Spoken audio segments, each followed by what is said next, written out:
Welcome, everybody. I'm Michelle Stanley, Acting Chair of the IIRSM Northwest Region.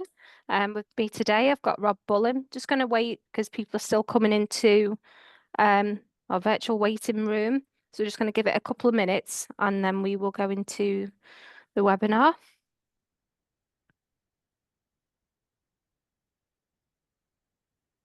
Thank you all for joining us. We realise, it's always hard to pitch what time is best for everyone. So we do try and alternate from morning, afternoon slots and things. So if you're just joining us now, we really appreciate your time so much joining us. Okay, we're still getting a steady trickle, so just going to give it probably another couple of minutes just so we don't have people missing the first introduction bit. No problem at all, Michelle. And yeah, good afternoon, everyone. I'm dialing in from a very gloomy and rainy Hampshire today, unfortunately. Weather was much better yesterday, but as Michelle rightly said, thank you so much for your time already. It certainly doesn't go without noticing that there's so many of these CPD sort of exercises out there. Investing in this one, I hope you really get some value from a general discussion around coaching and mentoring. So it really is much appreciated from my side. Thanks, Rob. Okay, I think it was slowing down on the numbers coming in. So I think what we'll do in the interest of time, shall we go for it, Rob? Yeah, please Okay. do, Michelle. That'd be great. Okay, so welcome everyone. So just brief introduction again, if you weren't on in the first 30 seconds. So my name's Michelle Stanley. I'm the acting chair of the North West Regional Branch. I've got Rob who's joined us today to do this webinar talking about, mentoring and coaching and his experience of it. And we're going to go through those slides and really just to say, Rob and I connected after I'd attended one of Rob's HSM webinars and it was on Kosh RCS and I found it really, really informative and I took that back to do some checks back in my workplace, and a lot of these sessions can be really good, not only for your CPD but also for like bite-sized toolbox talks with people. So yeah, thank you again, Rob, for joining us, and without further ado, I'll hand over to you, Rob, so you can do your introduction. Thank Brilliant. you. My pleasure. Thank you again, Michelle. And it is a pleasure being here. This is my actually my first time actually supporting a IIRSM event. So once again, thank you so much for the opportunity. And hopefully it won't be the last one either. I'm really passionate about giving back, hence why my subject is around coaching and mentoring. About 3 years ago, I achieved my chartered fellow status for IOSH. And of course, being an active fellow, part and parcel of that is to continue giving back to both others and the industry. And this is exactly why I'm here.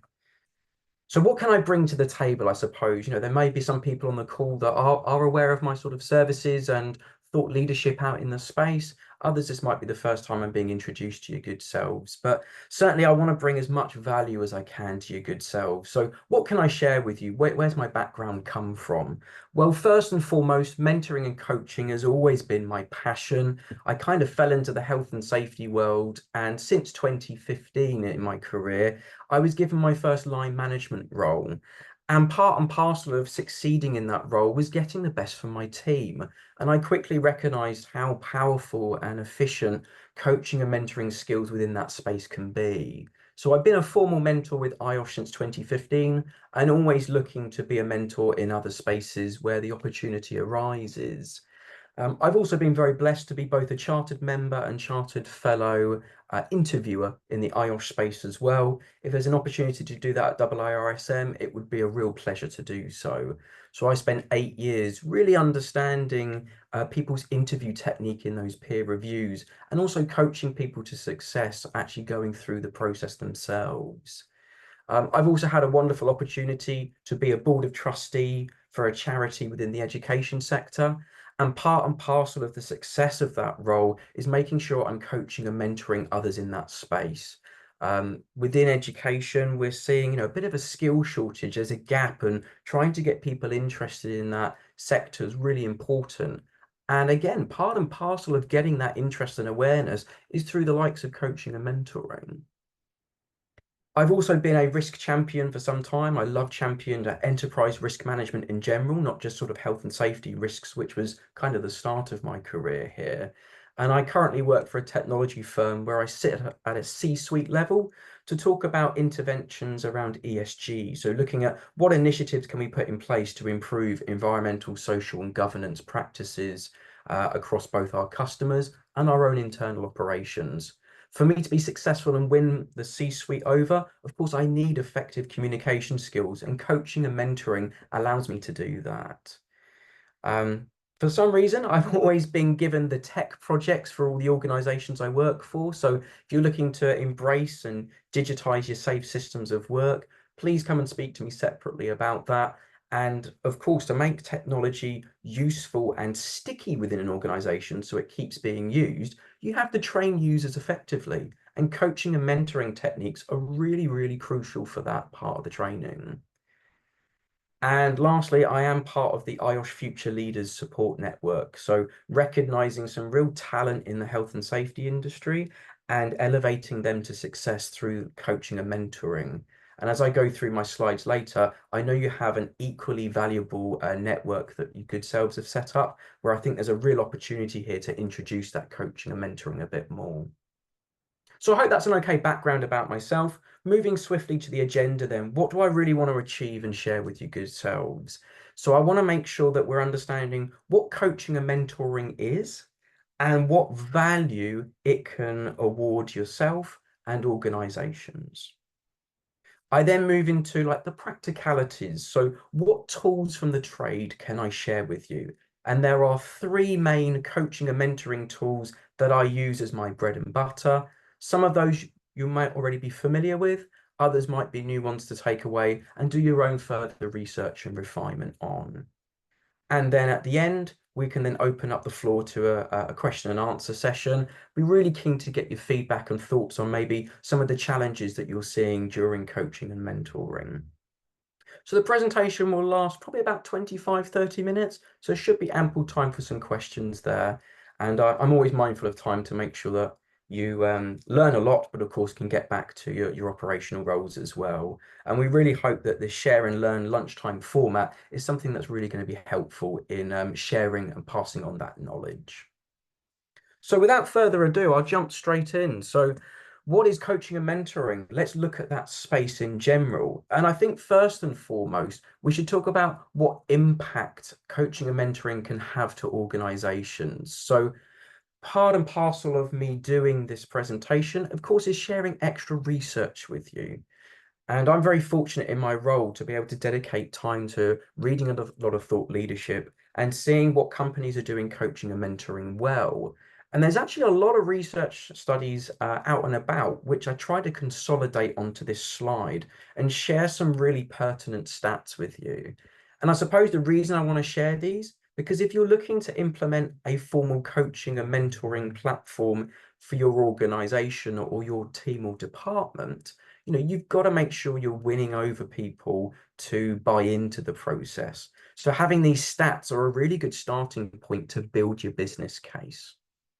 So first of all, I found it really interesting in one study that over 70% of Fortune 500 companies, so in theory, they're like the largest, most successful businesses in the world, have recognized the value in mentoring and implement mentoring.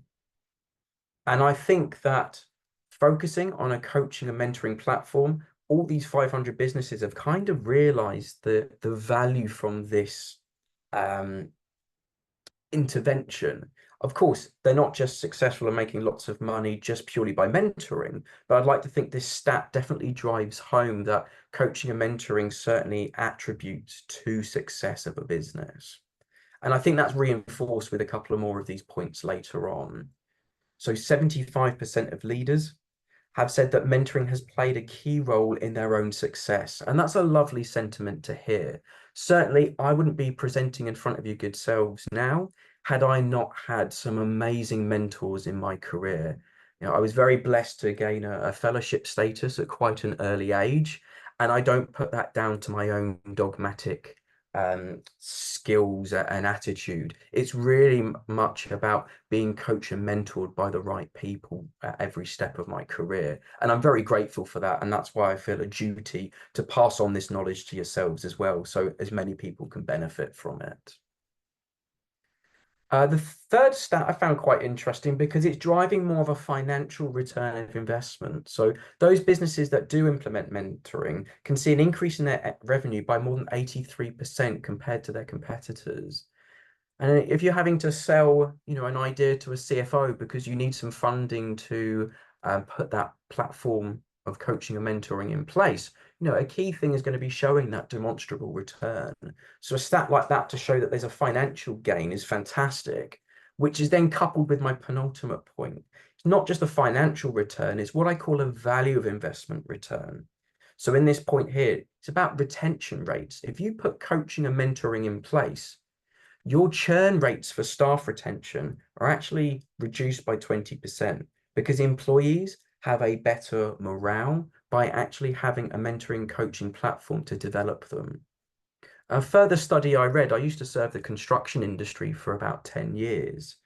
And what we found in some of these studies when we're looking at recruitment, when I was supporting HR functions, is that the average cost of trying to recruit someone into the business exceeds £5,000 a vacancy. So I'd like to think your mentoring is actually not just a moral perspective, it comes back to that financial perspective of actually, if you're investing formally in your staff, there's less chance of them leaving because they're being developed and they feel valued. There's a purpose and a motivation that continues. You're less likely having to recruit more staff. So there's that retention and retainment aspect that coaching and mentoring can also offer. And I suppose the reason I put the last stat in bold was the one that kind of shocked me the most, and is quite a sad state of affairs, really, that in a further study, over 3/4 of those people surveyed knew mentoring was important, but it didn't add up to walking the talk. Only 37% then actually admitted to having a mentor in place. Now, I'm sure there's a multitude of reasons for that, and I'm afraid I don't know why. That's certainly a study and something I need to take away and would love to understand further. My mission and goal is just to make coaching and mentoring more aware to organizations and help people implement those type of schemes. But the reasons underneath and the barriers are going to be equally interesting to understand why on earth that's the case. So I hope that certainly serves as building that business case if you're looking to do it across a business. If you're looking of embracing being your own mentor for the first time and getting your own mentees, then this hopefully serves as a real motivation and drive for wanting to take this on. So, of course, what on earth is coaching and mentoring? Many of you on the call may have done some management training before, maybe something like an MBA, or I certainly did a level 5 ILM course about general management and techniques. And I always recognized that within those types of training, there was this similar discourse of what's management and what's leadership. And I feel there's a very similar discourse here when we're talking about coaching and mentoring. Some may argue that the terms are interchangeable. Some would argue that there's two clear fields here. So if I just strip back to basics, I think a coach, the best analogy I can think of course, is a sports coach. I'm going to that coach because I want to learn about that one specific sport and I want to get better at it. So my son, 3-year-old, absolutely loves football. Every Sunday, I take him to his football coaching sessions. And every week, he has a skill of the month to learn. He goes away for a week, comes back, and then we're retesting that skill. So that's how I sort of see a coach. It's that interaction of something very specific, that repeatable support, and something that you recognized a weakness and you want to improve on that certain skill set. Mentoring, I kind of use an analogy like that older brother or sister with a arm over your shoulder, that constant support network. They're a safe space for you to talk about some problems, any issues that may be within a professional or a personal space. And that mentoring session is supposed to be designed as a safe space to explore that a bit further and decide what the next steps are. So there's still that one-to-one interaction. I just feel that there are slight nuances in terms of a coaching approach and a mentoring approach. And luckily, my thought leadership there is very much reinforced by the additional research I did for your good selves. And the research, when I looked at this, seem to be three main differentiators that I put on the slide here. And I'll talk you through that if that's okay. So the first sort of differentiator I saw between coaching and mentoring is the length of time for that service. So coaching is very much a time-bound aspect.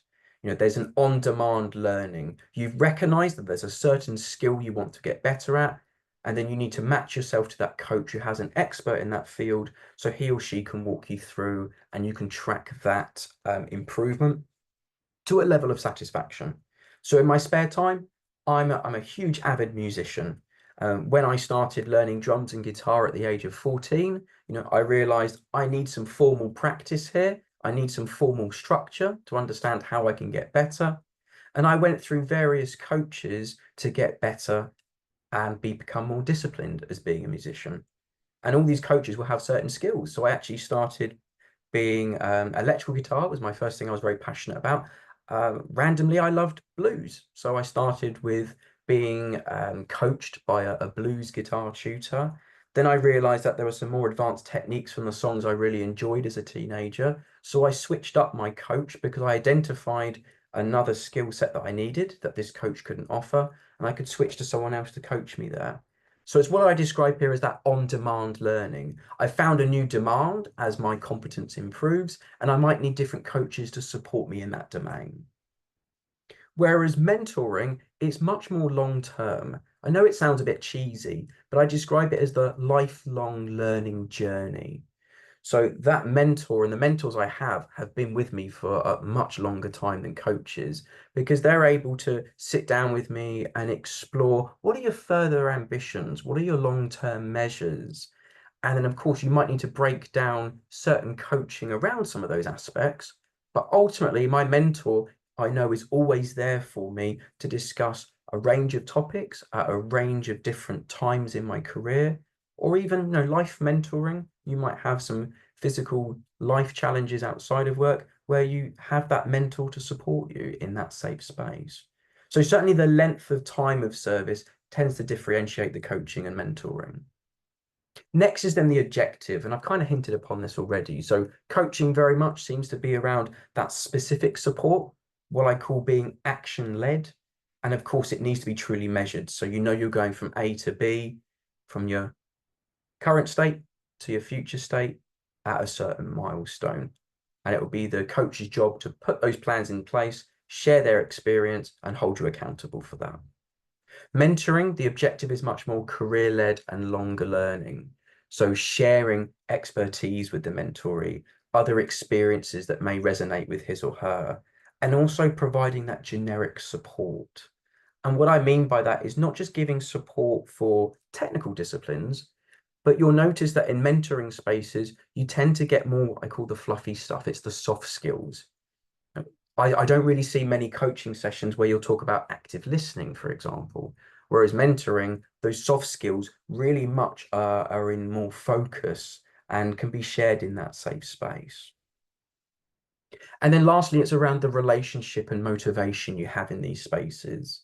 So coaching is very much formally, structurally driven, and the coach will then actually dictate that relationship a bit more. Whereas mentoring is that more softer, looser approach where you're able to explore more ideas and is very much driven by the mentee rather than the coach or mentor. So I hope that kind of splits those two up. Some of those points you may agree with, others you may not. As I said, it's very much a discourse like management and leadership. Can be interchangeable in businesses, can be clearly differentiated as we've seen here. But what on earth does this mean to your good selves? What are the coaching, mentoring opportunities you have here at IIRSM? And during my research and looking at, what your network offers, I think there's two main opportunities that are fantastic for you to utilize.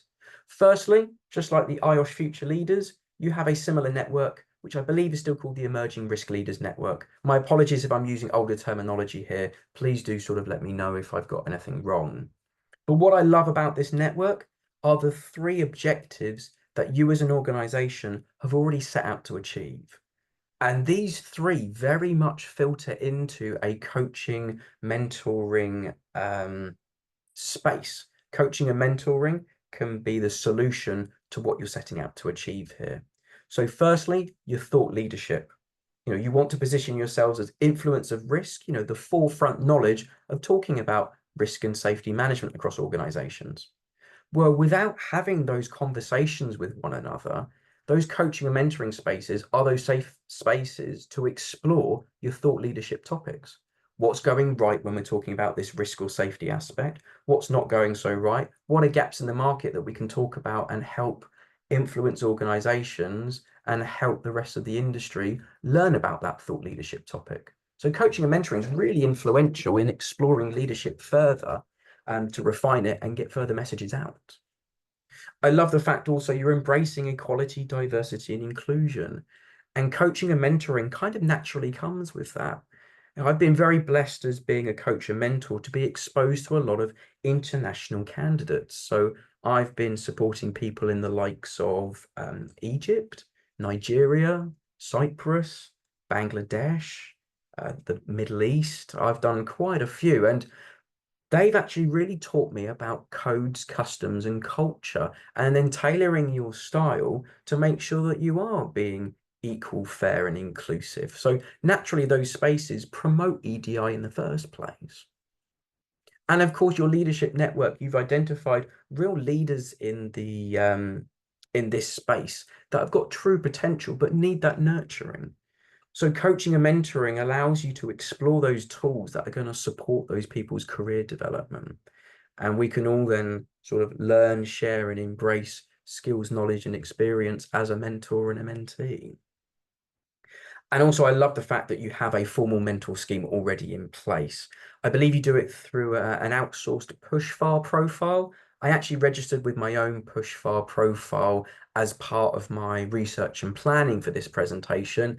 And as a result, I've already gained another mentor for myself in that space. The push-far very much feels like the LinkedIn of coaching and mentoring. It's a fantastic scheme that you've kind of partnered with rather than developing your own in-house tool. So I think that's been really smart. But once again, you've set out some clear objectives here of what you want to get out of the mentor scheme for your members and the wider industry. And these three use cases, of course, fit into the mentoring model quite nicely. You've got the general career progression, when a more seasoned professional will coach and mentor a younger professional, less experienced professional into what they want to achieve. You also recognize the use case of a peer-to-peer mentoring. So that's having that mutual respect at the same level to say, hey, we're two safety directors, but we're actually facing the same challenge when we're trying to influence the C-suite. Is this just me? Is this my poor communication skills that I need to improve on? Or is this a regular challenge that's presented to all C-suites? And these coaching, mentoring, peer-to-peer sessions allow that safe space to explore those ideas as a one-to-one basis. So you can actually recognize in that safe space, oh, actually, yeah, this is a common thing. This isn't just me. The peer-to-peer is what I like to call a safety soundboard. And I think that's a really important aspect for mentoring as well. And lastly, and more recently, I suppose, reverse mentoring is becoming quite a trending topic in the coaching mentoring space. And that's, of course, when a younger, less experienced person is able to teach a more seasoned professional about another aspect. So please don't feel mentoring or coaching has to be one-sided. For I think it to be truly valuable and truly rewarding, it's a two-way side. And certainly there's a story I'm going to share with you later about my own experience of being reverse mentored, and I got some really good value from it. So we're always continuously learning. So without further ado then, I'll swiftly move into sharing the tools of the trade that I certainly use. Now, of course, there are a multitude of other tools out there, but certainly these three have really worked and resonated with me. I truly hope that they can add value for you as well, and probably maybe as an action, one of these tools that you like to take away and either refine if you're already using it, or to do your own research to know how best to use it for the way in which you want to use coaching and mentoring. So first and foremost, I'm sure many of you have come across this already, But I find the GROW model such a powerful framework. It's a simple 4-step approach for framing a conversation and for setting that ultimate ambition that you have. So it's very flexible because I think the GROW model can be used as a one-time if you're coaching. And often the person that you're coaching has probably already come up with the goal and ambition they want to do. Whereas if you're using GROW in a mentoring space, you might not actually know what that first step is until you've had that first mentoring session. Because I said mentoring is about an explorative phase in that safe space. So don't feel, if you're a mentee looking to be mentored, don't feel you need the answers straight away. The reason for having coaching and mentoring in the first place, of course, is to explore what you need to achieve, what you need to do, and also exploring those options. So if I may talk you through GROW, of course, the first step is establishing that goal, whether you know it already when being coached, or whether you need to speak to your mentor to explore what are you actually looking for. So maybe the goal is there's a certain technique or tool I need to get better at, or it could be a more career-led basis where actually I'm ready for my next, I feel I'm in my next stage in my career. I'm ready to take that next step, maybe from an advisor to a manager to a business partner, or even up to a more senior management level. So that's kind of what I call the idealistic step. You know, there's nothing in place. What do you really want to get? Now let's bring ourselves down to earth on the second point and examine the reality. So what's the current state? You know, how achievable is your goal? Where are you on that goal already? You may already be pursuing that journey. What are the barriers and challenges that we need to start navigating through? And that leads us nicely to the next point about options. Now, actually exploring what's available to you and what do we need to do about it. And then finally, is that will, is the commitment. You know, based on the conversation we're having through this journey, what do you need to hold yourself accountable for and come up with that action plan? Now, maybe that action plan may change if you're a mentor, because the GROW model, you might be managing multiple GROW models because there's 3 or 4 things you're looking at. Whereas the coaching is really targeted to one event. So maybe that's more of an isolated one-off GROW, whereas GROW can be a great conversation and a recap within your mentoring spaces. I always open my mentoring sessions with, hey, if this is our first session, let's start creating a GROW plan. And if it's subsequent meetings, let's track what your GROW plan looks like. How is the progress? Does it need to change? What parts are you really struggling on that we can focus on in this session? Now, the second tool I wanted to share with you is something more recent for myself. I've been using GROW since 2015 when I became a mentor. I actually only learnt about the OKR framework when I joined the tech industry just about 4.5 years ago. A gentleman called John Dewar, if anyone's interested in doing some follow-up research, he did a TED talk about this. He's the godfather of OKRs. And he actually implemented this framework into Google. And of course, in the tech space, whatever Google does, we kind of follow really. So we saw how successful OKRs can be about performance management. So it stands for objective and key results. So naturally, there are 2 sections to navigate through when you're using this framework. And what I love about this coaching and mentoring tool is the fact that it's so scalable as well as being so simple. And what I mean by scalable here is that you can pitch an OKR to an individual. You can do it to your own teams if you're a line manager. Or if you're thinking more as a senior manager, I've written OKRs for customers for a safety strategy. So not only can it be scalable in terms of the audience and scope that it's serving, but also the length of time in which that OKR can take place. So most of the thought leadership at OKRs state a minimum value of you should have a quarterly OKR rather than weekly or monthly. You can do 6 monthly, annuals, even thinking long-term, 3, 5, 10 years as well. That's why I think it's such an effective tool, because it can be slotted into different problems and different lengths of time. So what does the OKR framework actually look like? Well, put simply, it's a very simple formula. So you write your objective first, and they say the formula for writing that is you want to go from point A to point B by X. Very simple. What's the current state? What's your desired future state? When are you going to achieve it by? So because it does feel so formal, you're probably thinking already, this could be more coaching. And I think it can be more formal in terms of being more of a business case use rather than a lifestyle use. Grow, I've used for supporting people with personal challenges outside of work, whereas OKRs, I do tend to see more in a business capacity, certainly from a strategic point of view and helping the personnel side. So personal development plans and CPD plans, for example. So jumping back to the framework, part A, you've got to get your objective right. And it can just be a very simple sentence, just having that one master goal. What should then sit under that are the key results, or quite possibly KPIs. You might have called them KPIs in the past. I think they're the same, interchangeable.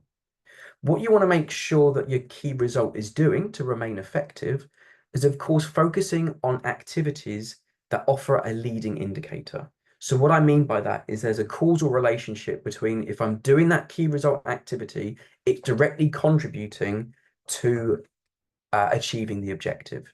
So of course, it has to be measurable, as I put in the second point here. Not only is it measurable to show progress, but it also should be measurable to hold that person or hold the business to account. So it really is driving that accountability. And I think the OKR tool, as I keep mentioning, is very simple and universal. I said I wanted to share a story with you about my reverse mentoring. Now, recently, I was mentoring a gentleman within the retail space, and we were looking at setting an OKR for himself. And he suddenly piped up as I was talking through it. He goes, Rob, this is actually OGSM. I was like, oh, brilliant. Yeah, another acronym. I've no idea what that is. Tell me what that is. Talk me through it. And I found out that he was actually doing OKRs already. He was just using a different framework. OGSMs is the objective goals, strategies, and measurements. So it was taking a four-step approach in a very similar manner of stating what you want to do, how you can contribute to it, what strategies you're going to use, and then what are the measurable results. And what I always recommend as a further tip when you're coaching and mentoring is if your mentee is already familiar with a different framework, or certainly teaching them something has resonated with them in a different way, run with that idea. So where I thought, I'm going to be doing some OKR coaching, with that gentleman, that actually became the OGSM coachings. And I found it fantastic. I actually learned about another skill set that I wasn't even aware of, and a framework that might benefit other people I mentor as well. So that's why I say there is a multitude of tools. Don't feel these are the core pinnacle tools. And if something else is being used and that really resonates with that person, please roll with it. And the best way I could describe an OKR, because I do find it quite confusing to kind of really consolidate what OKRs are. But John Dewar, who created this framework, very much talked about actually, as a civilization, we were doing OKRs anyway without realizing. And his most famous analogy that he provides is this one here from JFK. It was known as the moonshot goal. So back in 1962, when he was giving a lecture to Rice University, his speech said, "We will land astronauts on the moon by the end of the decade." That was his objective. We are going from people on Earth to people on the moon by 1969. And NASA then took that objective to develop their own key results. And sure enough, the rest was history. Now, I believe if I've got my dates right, it is 55 years to the day that Apollo 11 landed on the moon. And we know the rest. The last tool I wanted to share with you good selves, I'm mindful of time, is G Star. Now, many of you will be familiar with Star already. It's a fantastic structured approach when you're looking at telling a story or regurgitating some important information in a logical manner. So as I've put here, STAR, for example, is used quite regularly in the likes of job interviews, peer review interviews. Certainly at IOSH, we really encourage the STAR mantra to be developed when you're doing a lot of talks. What we did with the coaching and mentoring is just add that extra G, because of course we need to set a goal. We need to put that stake in the ground of what do we need to achieve and how are we going to help this person. But then what I love about STAR is using that to explore and structure your own questions and conversations to get the best out of the person that you're coaching or mentoring. So if we move into the S, let's say for the goal, for example, I mean, my personal ambition, I'm a head of health and safety at the moment. I'd love to sidestep more into enterprise risk management. And in 10 years, I'd love to become a chief risk officer, for example. So that would be my long-term goal. But then it's the scenario, what happened? Well, set the scene for that. Why do you want to do that? Well, I realized through my own reading, a CRO is a role that I think would resonate with me well. I'm very passionate about the topic. And I think the industry are starting to move more towards adopting that role to future-proof my career. So I'm setting that scene of why I want to achieve that. Okay, great. So what are the tasks around that? Well, of course, I need to understand where the demand is for a CRO role. Is it something that businesses are receptive to, or do they feel that is superfluous to requirement? And actually, it's not a very common role outside the likes of the technology and the financial services sectors. So what are going to be the actions? What am I going to deliver? Well, of course, I need to update my CV, my job profile, highlight the skills, and actually start applying for roles that are available. And of course, closing the loop with the result. How did that exercise go? And what I tend to see when I'm doing a lot of these peer review interviews is that whenever we ask people to show us an example of something, they always focus on a positive aspect, which of course is absolutely fine. But we know in the real world that the world isn't as rosy as we like. And I think the negative aspect, focusing on examples where there was a negative outcome that you learned from, is equal, if not a greater value to your own growth. So I do always encourage people that I coach and mentor to talk to me about the bad experience as well as the good.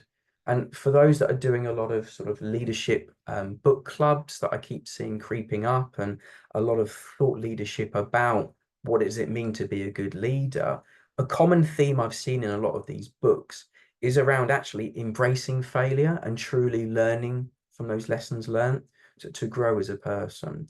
And I think STAR offers that opportunity to explore every level of someone's experience, challenges, and struggles. But also, it opens up that person as well. I feel having that STAR discussion really paints a light of a person. You understand their personality, their attitudes, their motivations, their purpose, their drive. So, although I say STAR is great for coaching and mentoring, the use case around here is about the rapport building as well as talking about something in a really succinct, structured manner. But I'm sure many of you have recognized the value from that STAR already. So I hope these three tools have certainly either added some more questions to ask yourselves or some more research to go and do on your own.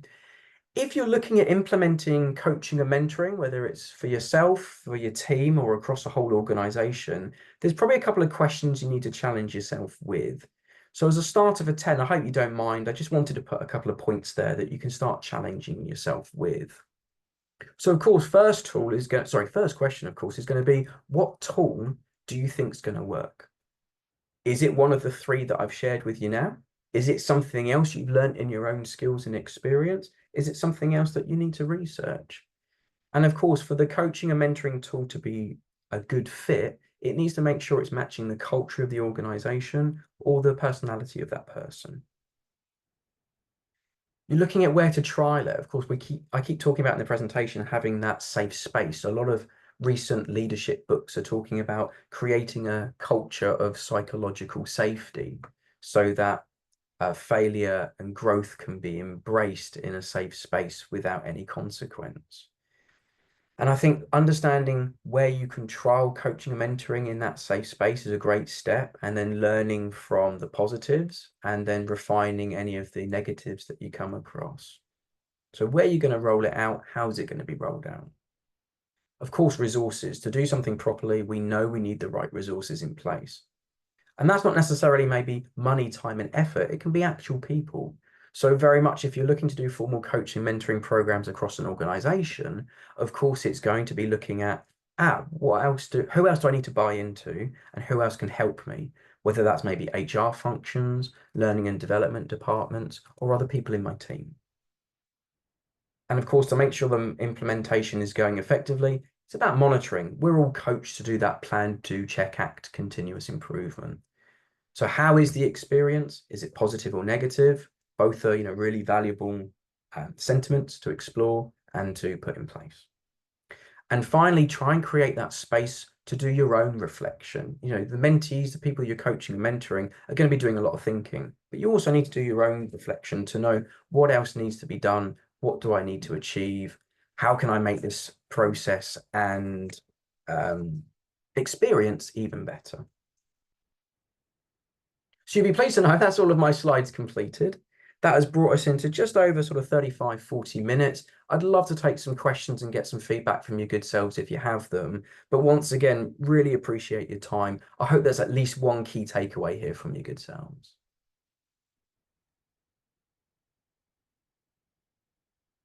Oh, sorry, Michelle, I think my audio's gone. I can't hear you. Let me stop sharing my screen as well.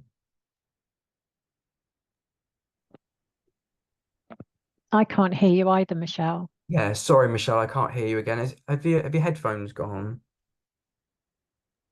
If you click on the up arrow next to the... Can you hear me now? Yes. Okay.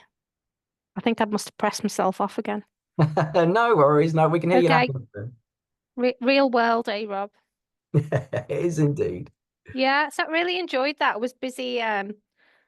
was busy scribbling down some of the acronyms. So yeah, I found it really helpful. I'm just fresh off a management course from our place at Onward, and we were doing one of the original ones, the SWOT and the PESTLE and stuff, and it's they can be so different, but depending on what project you're on, they can be so useful, and it's just about adapting them, isn't it? So um just conscious of time. There's a couple of questions, a couple in the chat there.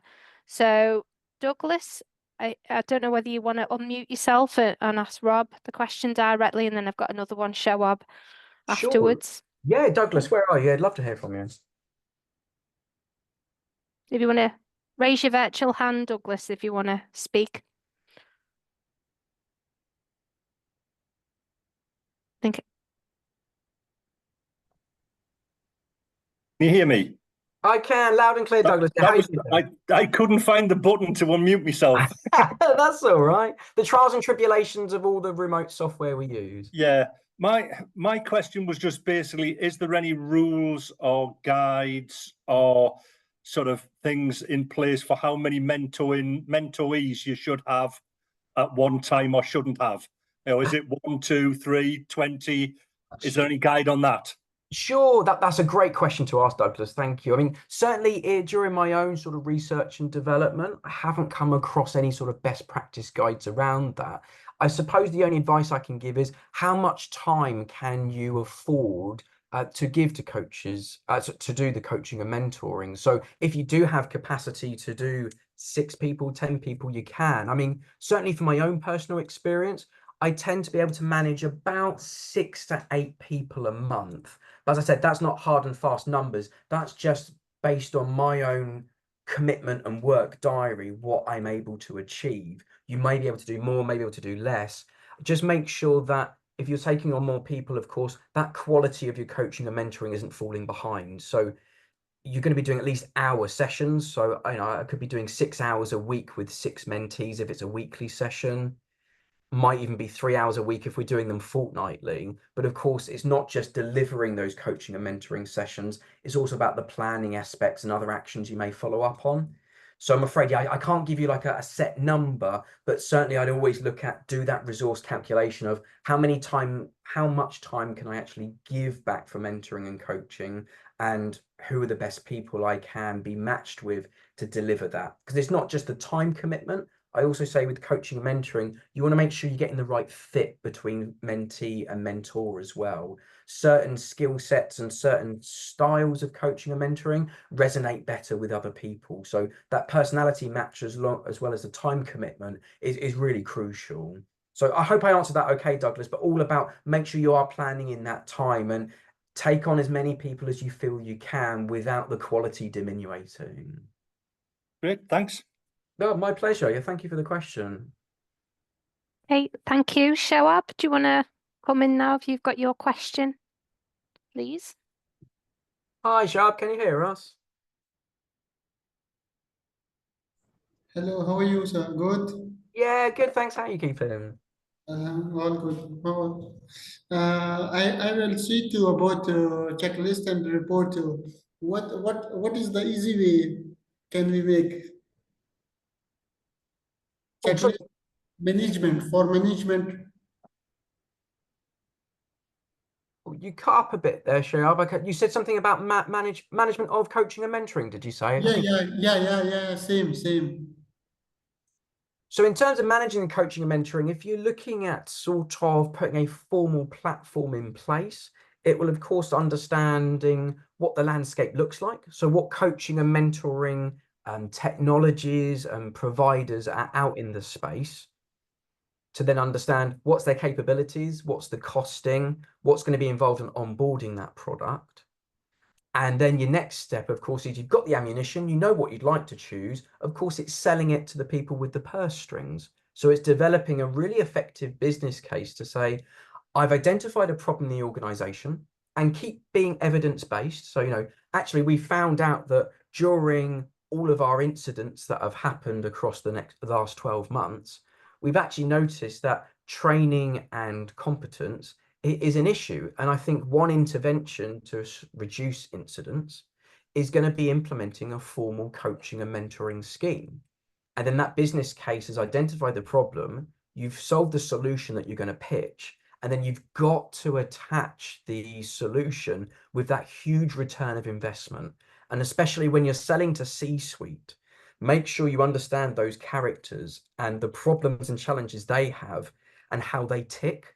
So when you're selling that business case, although you've only written one business case, you're actually pitching that to all of the departments at C-suite and embracing all of their challenges and regurgitating the business case to a point that appeases them. So of course, my business case will have a financial return implication for the CFO. When I'm then pitching to the CEO, I will make sure that that business case for coaching and mentoring actually looks at how it fits into our mission statement or our value proposition as an organization. With a chief people officer, for example, it's showing actually you're going to be saving lots of money by not having to keep recruiting staff because you're retaining your original talent and you're nurturing them through this coaching and mentoring platform. So Yeah, does that answer your question? appreciate it, sir. Very informative, helpful. It's very informative.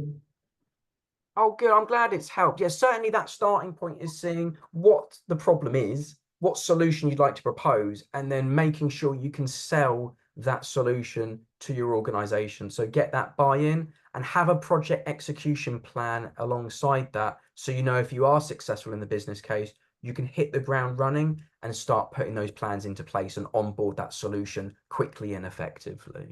Yeah. Thank you so much. Thank you so Oh, much. my pleasure. Great question to ask again. Thank you. Oh, thank Thanks, Shawab. Thanks for the questions. There's no more in the chat.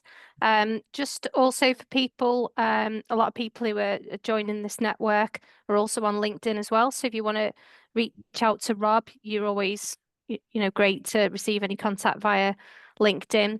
It's going to be posted on our IIRSM YouTube channel as well. So anyone who's missed it will get that link. And really just thank you so much, Rob, for your time, and also Julie in the background who's been helping out with the technical side. So thank you so much for joining us, and we'll give you some time back in your diary to have a quick break before your next meeting. So thanks again, Rob, and thanks for attending, everyone else. Thank you, Michelle. Thank you, everyone else. It was a great opportunity, and I really hope I've added some value there. Thank you so much for your time. It's been a pleasure.